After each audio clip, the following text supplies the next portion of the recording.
Evangelho de Mateus, capítulo de número 16, versículo de número 13 ao 20. Logo após nós estaremos lendo do 22 ao 24.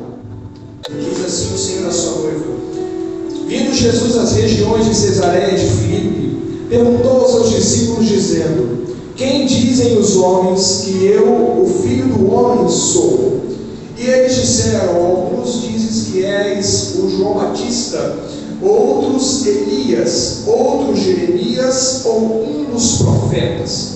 E disse-lhes ele: Mas vós, quem dizeis que eu sou? E Simão Pedro respondendo disse: Tu és o Cristo, o Filho do Deus vivo.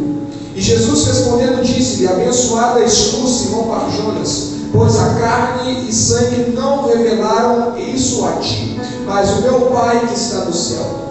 Eu também te digo que tu és Pedro, e sobre esta rocha eu edificarei a minha igreja, e as portas do inferno não prevalecerão contra ela. E eu te darei as chaves do reino dos céus, e tudo quanto tu ligares na terra será ligado no céu, e tudo quanto desligares na terra será desligado no céu.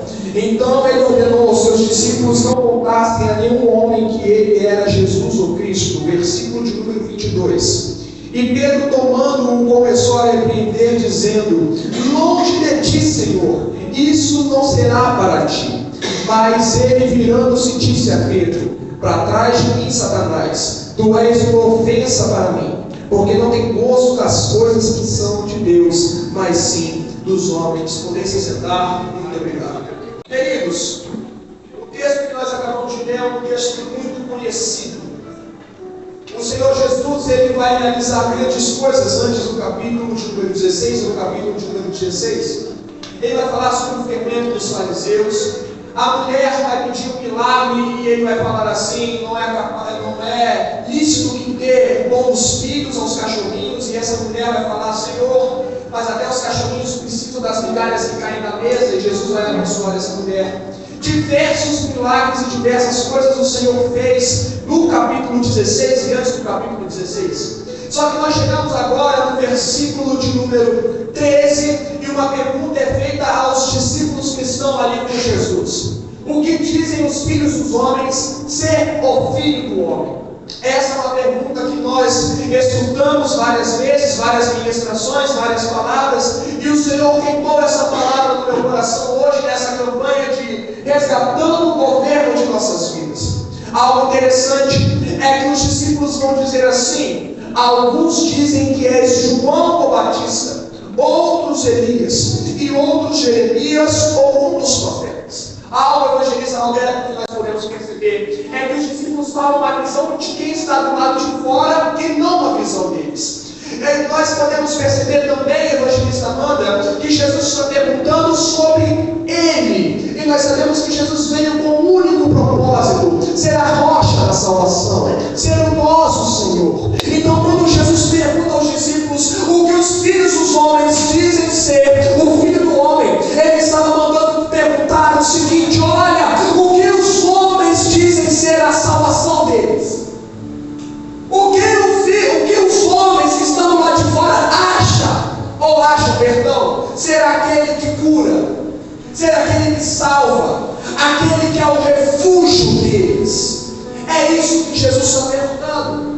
Então os discípulos vão dizer, uns dizem que tu és João Batista, outros Elias, outros Jeremias, ou um dos profetas. Algo, irmão João, que nós podemos ver é que o mundo não olha Cristo como Filho de Deus, mas naquilo que eles querem olhar que Cristo é. Para quem não tem o governo de Deus nas suas vidas, vai se apoiar no Jesus profeta, um Jesus que vai pregar a palavra. Tem muitos irmãos queridos que vêm para a casa do Senhor e não se baseiam no Deus do pregador, mas se baseiam no pregador que serve a Deus, irmão Robson. Existem irmãos que escutam uma palavra abençoada e começam a perseguir o homem de Deus. Ele tem algo para mim, eu preciso dele para mim. Não, nós precisamos é do Deus do pregador. João Batista foi um homem usado por Deus, mas quando estava na cadeia ele falou: será que ele realmente é o Cristo? Mas o Cristo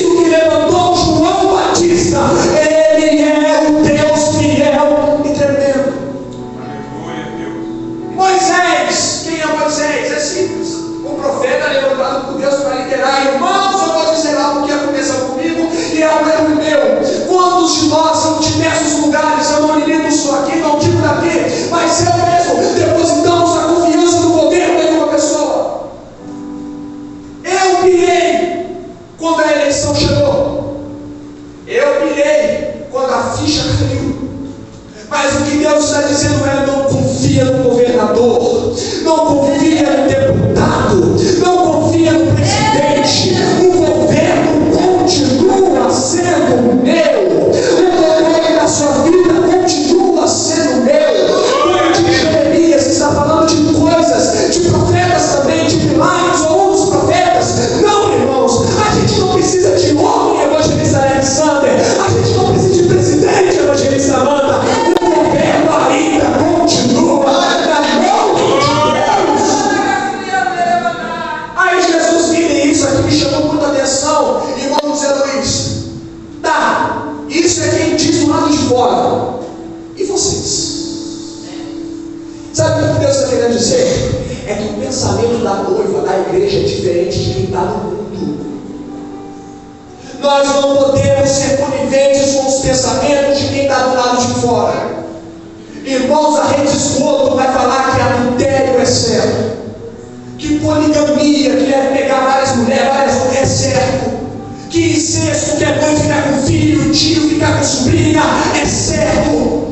Vai dizer várias coisas. Nós estamos vendo um reality show. O reality show ensina que a traição aos seus amigos é certo, porque uma hora ou outra você vai ter que voltar nele e tirar ele da casa. Vai dizer que a ira que você mostrar no seu corpo e na sua intimidade na câmera é certo. Não, irmãos, a igreja não tem o mesmo pensamento do mundo. A igreja é santa, a igreja é lavada, a igreja é redimida. E olha só que interessante, Pedro vai se levantar e vai falar assim: tu és o Cristo, Filho do Deus vivo. E Jesus vai dizer: não foi a carne e nem sangue que te revelou, mas foi o meu Espírito. Irmão, quer dizer, quer receber uma coisa? Se você tem o governo de Deus na sua vida, você é direcionado pelo que o Espírito diz para você. A igreja é direcionada por aquilo que a palavra diz, pelo aquilo que o Senhor diz, pelo aquilo que o Espírito diz. Se o mundo está dizendo é certo, a palavra diz errado, é a palavra que nós vamos seguir. Porque o mundo vê um Cristo, paz e amor, na hora, legal. O mundo segue um Cristo que só ama e não corrige. O mundo serve um Cristo, e é por isso que nós temos muitas crises ao pegar o Evangelho. Porque Deus é amor, mas é justiça, é fogo consumidor. O mundo tem uma ideia de Deus. O mundo tem uma ideia de Cristo. Mas a ideia de Cristo que a igreja tem veio do céu. Ele é o Senhor, Ele é o nosso Deus, Ele é o nosso refúgio. Pode dizer o que quiser ao mundo do nosso Deus, Ele continua sendo Deus. E agora eu quero entrar na parte do governo. Por quê, irmãos? Se você quiser estabelecer o governo de Deus na sua vida, grave isso. Você tem que estabelecer o reino de Deus na sua vida. Versículo de número 16. Também digo que tu és Pedro, e sobre esta rocha edificarei a minha igreja. Preste atenção nisso aqui. Alguns dizem que essa rocha é simplesmente a declaração de Pedro em relação a Cristo. Mas o que é a declaração, evangelista Roberto, de Pedro em relação a Cristo? Tu és o Cristo, o Filho do Deus vivo. É sobre esta rocha que a igreja está, porque o nosso Deus, Ele continua olhando para nós. Ele não é um Deus morto. Eu vi o pastor Eliseu Rodrigues dizendo algo muito interessante. Jesus Cristo não estava vivo e morreu. Não, Ele estava morto e viveu. Ele pode fazer grandes coisas em torno de 3 dias. Esse é o Deus que nós servimos. É o Deus que traz à existência aquilo que não existe. É o Deus que levanta aquele que está no lamaçal do pecado, aquele que levanta aquele que está na lama do mundo e faz assentar junto aos príncipes. O Deus da igreja é o Deus que escolheu 12 homens, irmãos, e multiplicou, e hoje nós estamos aqui para a glória de Deus. O nosso Deus é o Deus do impossível. E as portas do inferno não prevalecerão contra ela. Irmãos, eu já disse isso aqui algumas vezes. porta não se ataca. Porta é objeto de defesa. Você não vai atacar um ladrão com uma porta. Você defende a sua casa com uma porta. Sabe o que o Senhor Jesus está dizendo? Não é o inferno que vem na igreja para. É a igreja que vai, o inferno não consegue resistir. É isso que a palavra de Deus está dizendo. Na versão NVI, está dizendo que o inferno não terá força para aguentar o poder da igreja. Sabe o que é o governo de Deus na sua vida?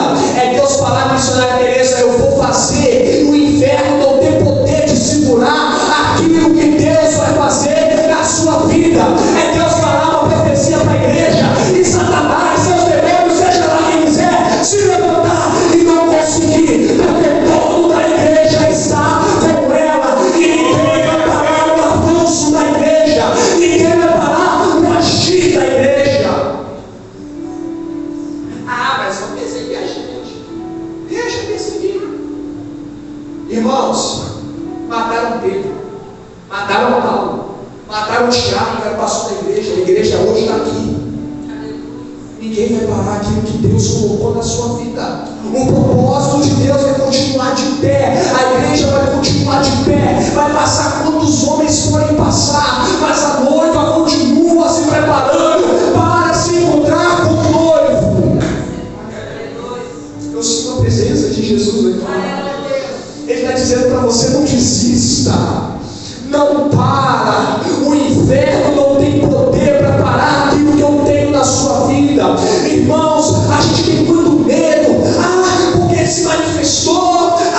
Porque o capeta falou para mim que vai matar meu familiar. Irmão, e quem está na sua vida? Está na mão do diabo ou está na mão de Deus? Você acha que Deus vai querer que o diabo roube a sua vida? Deixa eu te dizer uma coisa. O apóstolo Paulo vai dizer assim na sua carta: e Cristo expôs a vergonha de principados e potestades na cruz. Na cruz. Ou seja, quando você fala o sangue de Jesus tem poder, você está relembrando o seguinte: não tem nada que consiga parar o mover de Deus.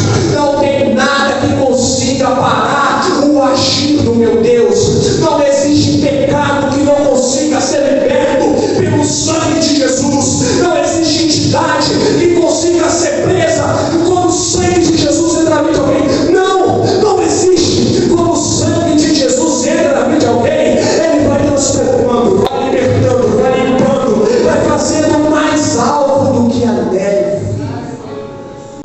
Apesar de que tem alguns que não gostam dessa frase. Irmão, o negócio está tenso, até da palavra, mas eu tenho que ajudar. E eu te darei as chaves do reino dos céus. Isso aqui eu lembrei do evangelista Roberto agora. E tudo quanto tu ligares na terra, será ligado no céu. E tudo que desligares na terra será desligado nos céus. Irmãos, olha isso aqui. Na Bíblia, eu acabei de dizer, ele vem. É um pouquinho diferente, mas você vai entender o que eu quero dizer. Isso é escrito assim, de Deus dizer: e tudo que será ligado na terra com você terá sido ligado no céu. E eu fui procurar sido. O que é terá sido? E falar de algo passado. Irmãos, se Jesus está falando assim: Pedro, o que você fará aqui vai acontecer no céu, então ele está em contradição com a oração do Pai Nosso. Pai nosso que estás nos céus, santificado seja o teu nome, venha a nós o teu reino, seja feita a tua vontade, assim na terra como no céu. Não tem contradição. Sabe o que Jesus está querendo dizer? Pedro, não é você que vai mandar na terra e vai ser ligado no céu. Você vai ter um discernimento de saber o que está sendo assinado no céu, e eu vou cumprir na terra através da sua vida. Aleluia! Não é você que manda no céu, é eu que mando em você na terra e estabeleço o reino através da sua vida. Moisés diz assim: Senhor, a gente não sai do lugar se o Senhor não mandar a gente ir. Querido, você está fazendo essa campanha, está colocando uma lista ali, mas eu vou te dizer uma coisa: fica despreocupado, só vai acontecer o que está escrito ali, se antes já foi assinado pela caneta de Deus no céu. Nada foge do controle do céu. Se o céu falou que vai acontecer. Se o céu falou que não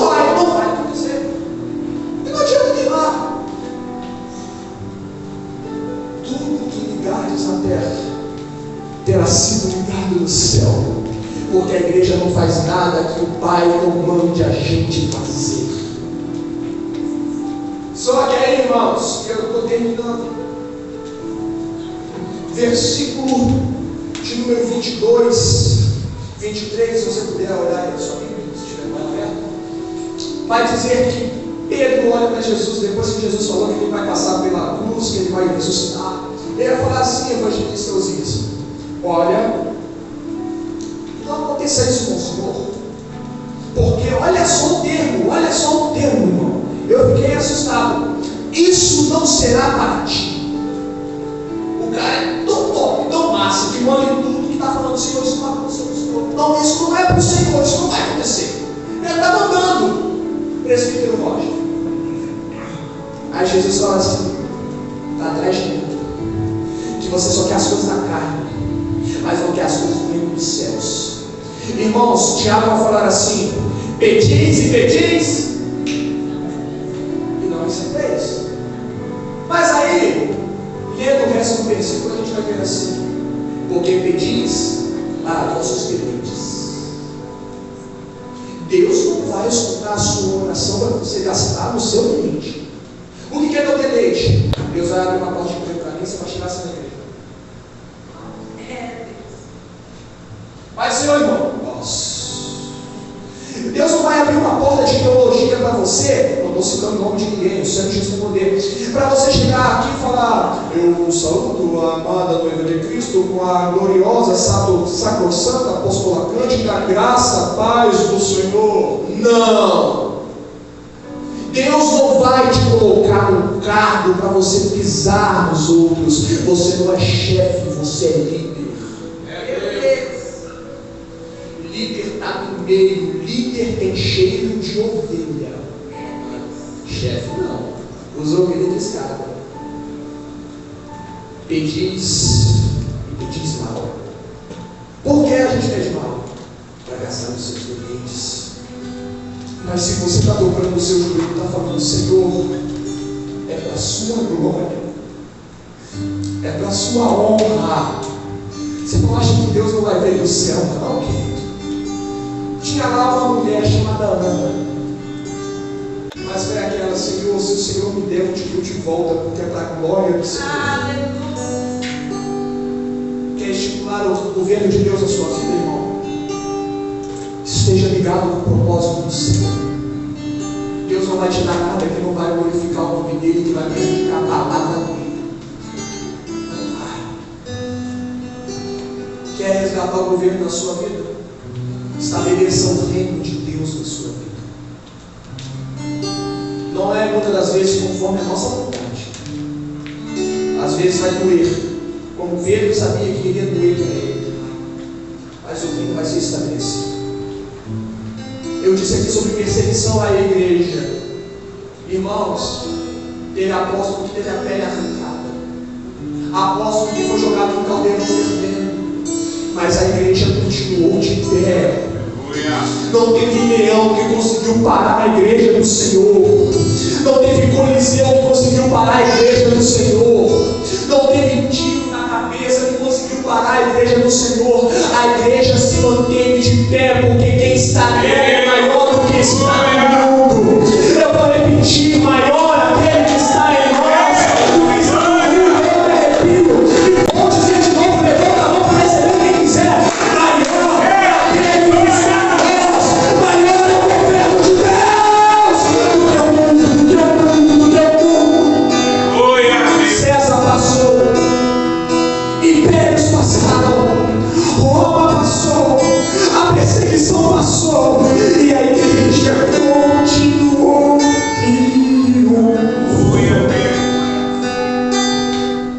Quer saber como muitas das vezes não é da nossa vontade? Eu vou dizer o que aconteceu comigo. Apesar que não pareça, eu sou muito vergonhoso. E quando eu fui para o SESI, eu deixei de ser um pouco maluco na questão de evangelismo, porque fazer evangelismo aqui no pátio do Clécio dava até a pensar: olha o menino lindo, 16 anos de idade, a graça do nosso Senhor, Salvador, aquele menino lá. Mas, irmãos, eu sentia que Deus queria que eu evangelizasse, e eu sentia vergonha e repreendia. Até Até que chegou um dia. Foi nesse sábado, dia da vigília do bom samaritano. Eu recomendo os irmãos assistirem, é uma bênção para a gente. Um pastor virou e falou assim: você vai deixar que muitas almas continuem no teu inferno por causa da sua vergonha? Por causa do seu medo? Porque você não quer se posicionar? Eu falei: amém, Senhor, estou aqui, vamos lá. E hoje eu cheguei no SESC Senat, depois do meu recreio, e vi uma menina chorando muito. E o Espírito Santo começou a me incomodar a hora por ela.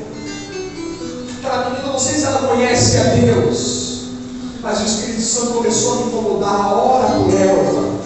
Até que chegou um irmão chamado Gleison, ele mora no Paraíso de Cima, no nosso bairro. Ele congrega na congregacional, e ele sentou do meu lado e falou assim: por que ela está chorando? Eu estou me sentindo incomodado. Eu falei: agora já é, vai falando. Irmãos, eu nunca conversei com aquela menina, a gente está uma semana aqui no alto. Eu sentei do lado dela e falei: você quer conversar? Ela falou: não consigo. Eu falei: deixa eu orar por você. Aleluia! Aquela menina não resistiu. Aquela menina não falou nada. Ela só baixou a cabeça e recebeu aquela oração. Deus está te chamando para você ser governo, para você estabelecer o reino de Deus na terra. Querido, deixa eu dizer uma coisa: a única representante, eu aprendi isso com a pastora Danese, a única representante, um organismo oficial, depois da família de Deus na terra, é a igreja. O que nós temos estabelecido na terra? Será que é os nossos eleitos ou é o reino de Deus? A missionária evangelista vai louvar ao Senhor. Eu quero que você feche seus olhos.